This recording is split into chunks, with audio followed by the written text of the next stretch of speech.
Okay, just a quick opening statement. Obviously, we still have quite a bit to work on. We still are an improving football team in a lot of ways, but there's some things, that we need to get corrected to help us move forward and to accept the challenge of the MAC games that lie ahead. Obviously, in my thinking, the MAC is a very close race. It'll be a ton of games that comes down to the last quarter, and so in some cases we've prevailed doing that this year, but we've got to change our habit of getting off to a slow start and getting some quick touchdowns scored against us and needing to come back. When you put yourself in that position, it just takes one mistake on the last drive or the last two drives to have it go the wrong way, whether it's a fumble, an interception, or a penalty at the wrong time, or just a broken play, or what have you. We don't want the game to come down to those kind of situations very often. What did you guys do better defensively over the final three quarters Saturday at Kent? You mentioned the rough start, but from quarters two through four, you kept getting stops inside your own red zone. What kinds of things went into that? Well, obviously we didn't play very well in the first quarter from the defensive side of it. We missed 31 tackles in that game. You don't miss 31 tackles and win a football game. So, we were able to get it done despite that. We were 6 for 6 on touchdowns in the red zone as an offense, which was huge. We weren't kicking field goals, and so the points that were being put on the board were 6 and 7 points at a time, which allowed us to get back into the game. Getting back to your question, there wasn't a lot that was changed in terms of alignments or blitzing more. We continued to run the same package. We just ran things a little bit better. We have the ability to bring in a lot of players to substitute, and I think being able to keep some fresh players on the field from the defensive end of it. If you look at our rush ends, we play a lot of rush ends, and 3 to 4 inside guys, and we can play a lot of corners, and our starting safeties generally go the route, but we can sub there also. So I think that helps us, and that plays into it a little bit.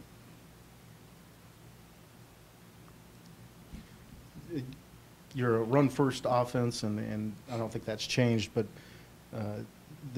the passing game efficiency, which is something you've been after, was Saturday like a peak example of what you're looking for? Yeah. Just 20 throws, but your yards per completion, yards per attempt were way up, and yeah, you were basically successful every time you tried to throw. Yeah, percentage was high, 18 out of 20. Passes were completed. Generally, that comes from having a good running football team, that you're able to have really high percentage passes coming off of that. But in our case, I think it comes down to our quarterbacks. Both Nate and Quentin are really good throwers. We have, I've mentioned this before, maybe the best group of receivers that we've had in terms of being able to make big and explosive plays, and that are catching the ball really well at this point in time in the season.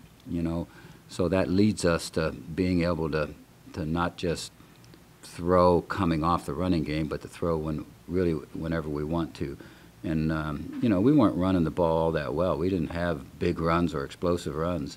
I thought AJ had a really good game if you look at his yards after contact and those kind of things. So we were able to get a little bit done in the running game, but not as much as we want to, not as much as we're used to some degree.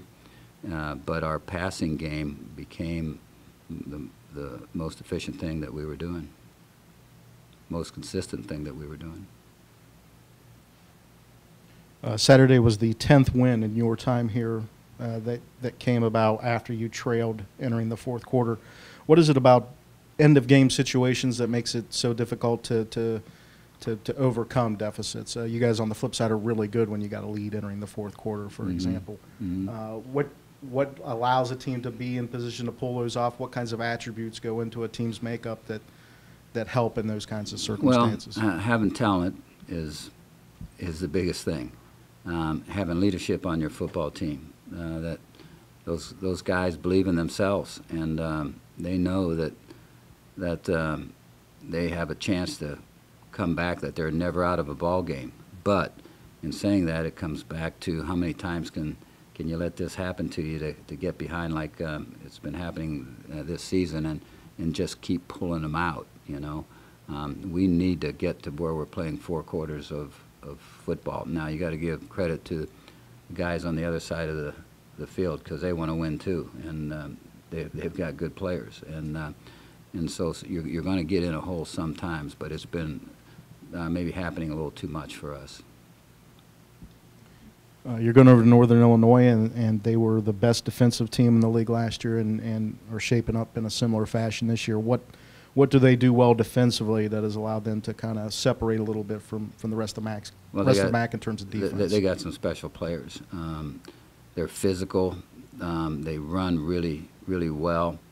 They've got a good package to stop the run, but their pass rush is really trouble for most teams to handle. And they've got some exceptional guys there, but they're all good. They've got a really good group of defensive players on that football team. And that's not saying they're not good offensively, because they've got talent there. They got the majority of their offense coming back, and obviously they've been able to score points. They played a very tough schedule in the non-conference, and they were very, very representable in terms of playing their non-conference schedule.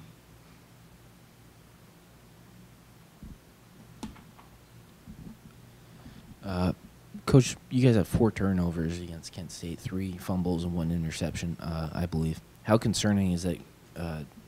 Obviously, you don't like turning over the ball, but you get to go play NIU, like Jason said, a very good defensive team, and they're going to try to force turnovers too. So how do you stop it this week? How do you address it, and how concerning is it? Yeah. You don't win many games if you give up 4 turnovers. Now, we were able to get 3 from them, and so that balanced that out a little bit, but it was the ratio is still a losing ratio for us, and that's not been a problem for us this year. And generally, we've done an excellent job of winning the turnover battle, and sometimes by multiple turnovers. But this was a game that they kind of came in some bunches. We had some fumbles that AJ hardly ever fumbles the ball, and he had one. The option was a broken play, really, and then you look at who was it? We had a defensive fumble with Marlon Brooks, after making a great interception, and so that all ends up in a loss in terms of field position, which is critical, and especially if you're trying to stop a team that's got the ability to run the ball some and mix it up, and so we're fortunate to be able to overcome that, and that's been one of our goals, was to win the MAC in the turnover ratio, and so we got off to not a very good start. We're -1 in the turnover ratio in MAC play right now. I think the winner last year was a +10 in turnover ratio with Akron, and so that again is an area in itself that we can't let slip away. We have got to do a great job in winning that. Maybe over analyzing it, but last year you guys really got up for that Toledo game. The MAC West favorite last year. Now you go on the road to go play NIU, the MAC West favorite this year. How important is it for you guys to make sure that the emotions run high, but moving forward it doesn't drop down?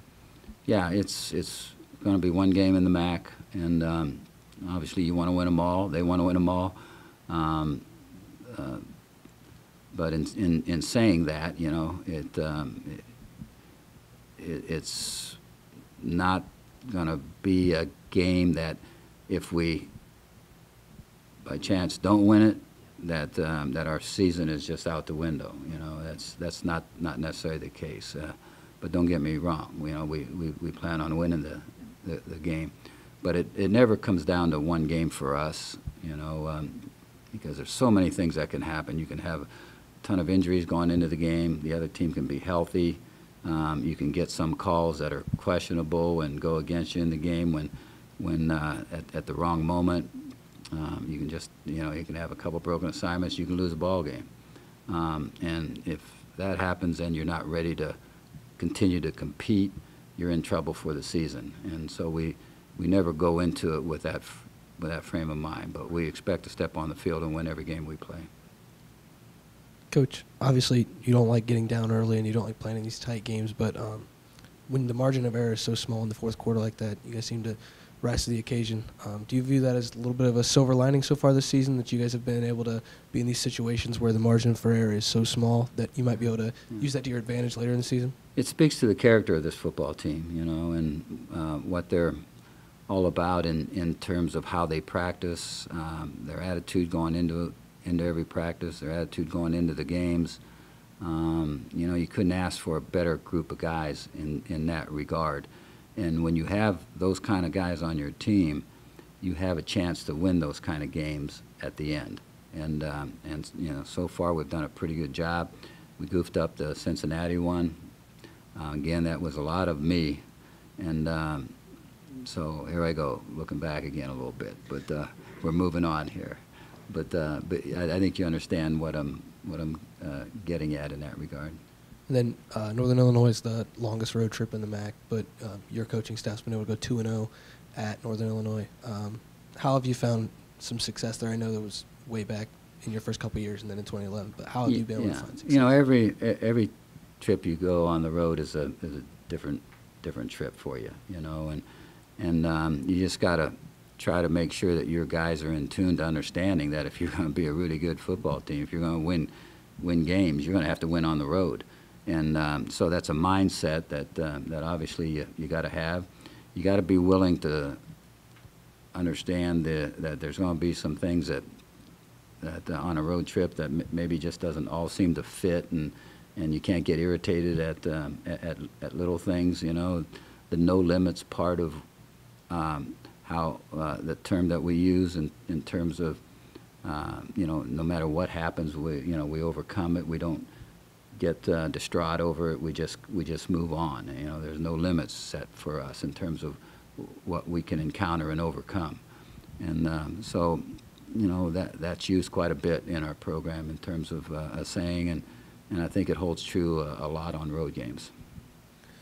Coach, just revisiting Malik Irons, we talked about him after the game on Saturday. Is there an update on him? Is that one of the things this week where you'll just have to monitor him, or is he going to be able to practice this week? Where do you think stand once you guys get back to Athens? Yeah. Well, we're probably not going to talk a great deal about injuries this week. You know, we're gonna let that question fly over my head. Okay. And so it's flown over. That's a good answer. Coach, Nathan Rourke picked up another single-game record on Saturday, 18 for 20, 90% completion, beats Tyler Tettleton's 86.7% previous mark. Do you think Nathan Rourke has found his groove, the ability to basically put the team on his back? Because this is a game that, like in previous years, you guys probably would have lost without the quarterback play of him being able to lead some drives, really keep this team afloat. 18 for 20, it seems like that main goal of more efficiency in the passing game is getting accomplished right now by Nathan Rourke.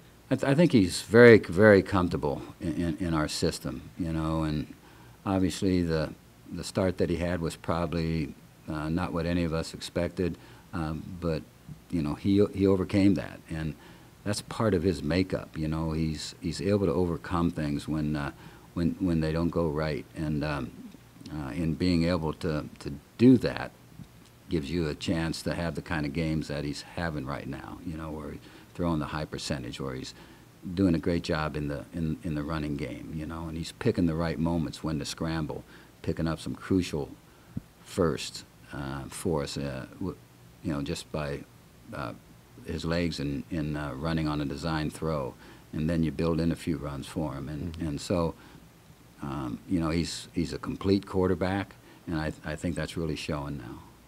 And then looking at NIU, that defense has been talked about a little bit.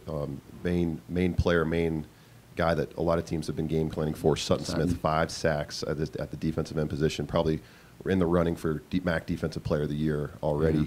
Is he a guy that you guys feel like you can scheme around and take him out of a ball game, or is he a player that's just going to get his and you guys just have to overcome his ability to kind of impact games? Really great players make plays, Mm-hmm. and so he'll make some plays because he is a great player, and we just got to make sure he's not so disruptive to us that we don't have an offense.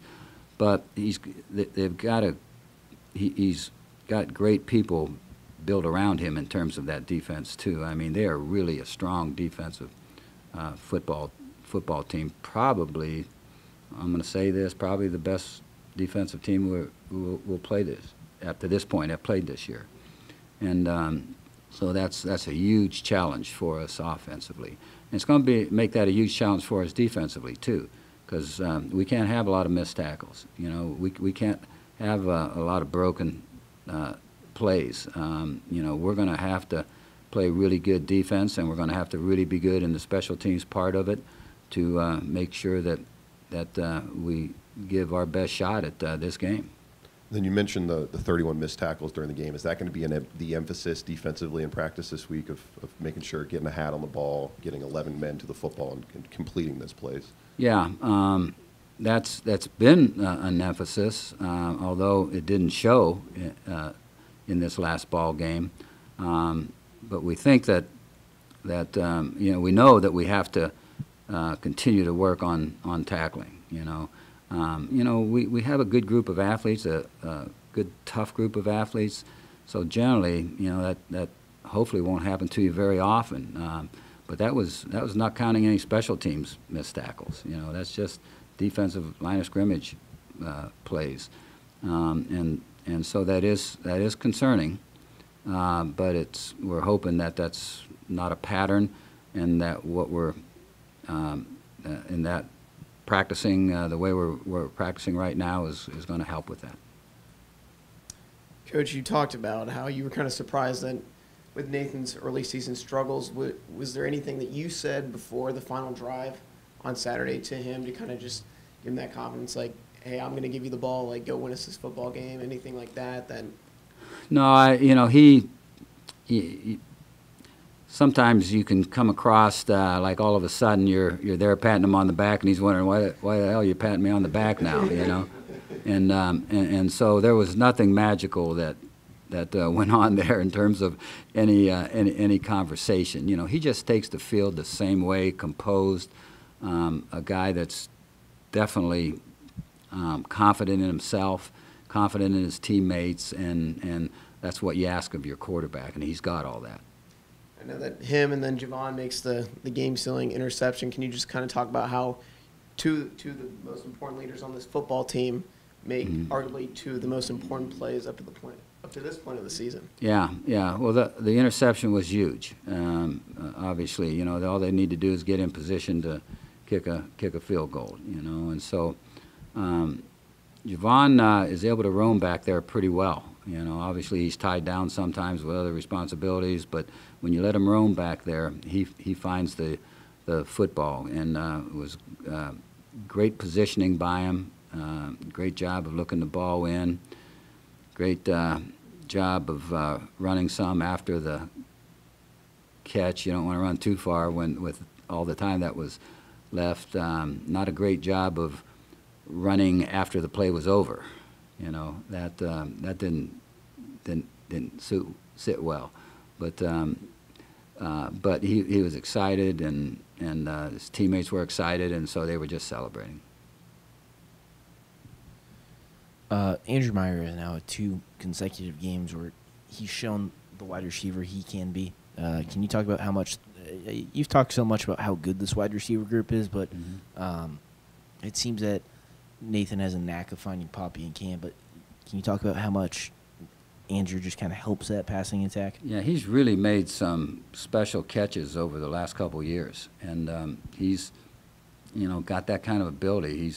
He's not a big wide receiver, but he's got great quickness, can make the cuts and leave guys, and then he can go down low. He can scoop balls just up before they hit the turf. He can make the twisting catches. He's really a great addition to our passing game. What was the rest of the weekend like for you, Frank? You hit a milestone win. Did you get a lot of calls? Did you get a lot of texts? Was it business as usual? Quite a few texts. Got a fair number of calls. How'd you Yeah. handle all Texted back and said thanks for the call. that? Well, Yeah. is that a usual part of your weekend, though? Correspondence with Oh, part of it is that way. After all games, I got a lot of friends. They're spread out all over, and so a lot of friends keep in touch, and congratulate us on wins, and try to keep encouraging you if the game doesn't go the way you want it to, and so that's great, and I try to respond back to every one of those, because they're great supporters of the program. Some of those are really great supporters of myself, and they have been that way for years, and so I appreciate all that. I was curious if you heard from some of your former players here. You don't strike me as a big social media guy, Right. but there was a lot of traffic along those lines after the game Saturday. Yeah. I did hear from former players. Actually, heard from a few former players, not only from here, but from previous jobs, actually, a couple high school jobs. So yeah, it was, it's good. I think the fact that the MAC is either on TV or somehow people get a chance to see it or hear the game, makes it around the country, makes it so much easier for people to keep in touch. We're on TV a lot. That helps. Was there one particular message that stood out? No, not really. They were, all just, short, congratulations, keep it going, or whatever, And there's a few guys that I heard from that are coaching elsewhere, that were on our staff, either as a full-time assistant or grad assistant. Hear from some of those guys, and so. It's always good, to know you've got a lot of people out there that are supporting the program.